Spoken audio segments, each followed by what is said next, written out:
Hello viewers, আমি আব্দুল্লাল মামুন। এই ভিডিওতে আলোচনা করতে চলেছি ডিভ নিয়ে। HTML এ ডিভ কি বা ডিভ কেন ব্যবহার করা হয় এবং ডিভের সুবিধাগুলি কি, চলুন এই নিয়ে গল্প করা যাক। ডিভ হচ্ছে একটা এক ধরনের ব্লক লেভেল এলিমেন্ট। আমরা নিশ্চয়ই আগে শুনেছি যে পূর্ববর্তী ভিডিওতে হয়তো আমিও বলেছি যে HTML এ দুই ধরনের এলিমেন্ট আছে, একটা হচ্ছে ইনলাইন এলিমেন্ট আর একটা হচ্ছে ব্লক লেভেল এলিমেন্ট। ডিভ হচ্ছে block level element. So inline এবং ব্লক লেভেল এলিমেন্টের মধ্যে পার্থক্য কী? ইনলাইন এলিমেন্ট যখন আপনি আউটপুট নেবেন তখন সে, ধরেন আমি একটা স্প্যান দিলাম, স্প্যান ট্যাগ নিলাম, যেখানে আমরা লিখব হাই দিস ইজ মি। ওকে, আমরা এটাকে সেভ করে আউটপুটে দেখার চেষ্টা করব। যেমন হাই দিস ইজ মি। একই সাথে আমরা আরও একটি স্প্যান নিব,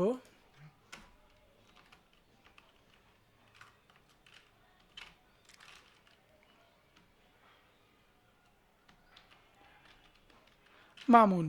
ওকে, দেখুন আউটপুটে মামুন লেখাটা প্রথম লাইনের পরে পরেই চলে এসছে।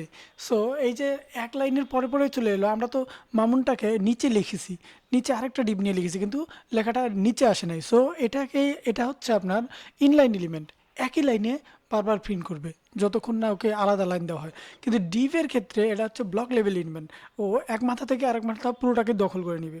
চলুন দেখা যাক তার প্রমাণ। ধরেন ডিপ দিলাম,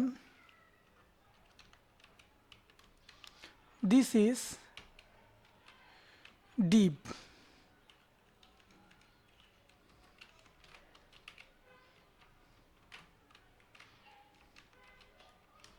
this is new line. ওকে, দেখুন আমাদের দিস ইজ ডিপ এবং দিস ইজ নিউ লাইন, এই টেক্সট দুটা আলাদা আলাদা নতুন লাইন নিয়ে আসছে এবং এরা এই মাথা থেকে এই মাথা পর্যন্ত দখল করে নিয়ে নিছে। এই জন্য এটাকে বলা হয় ব্লক লেভেল এলিমেন্ট। এবং এটা যে দখল করছে তা কিন্তু আমরা এখনও বুঝতেছি না, সেটা বোঝার সুবিধার্থে আমরা এখানে একটা ক্লাস দিয়ে থাকি বা স্টাইল করি। স্টাইল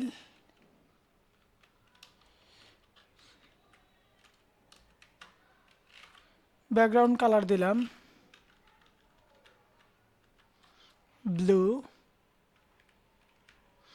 এবং নিচের ডিভে দেখি স্টাইল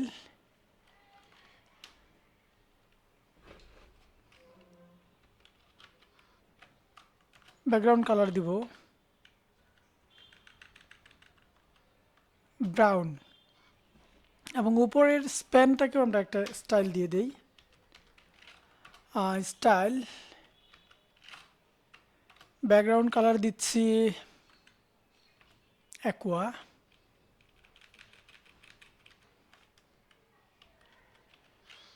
স্টাইল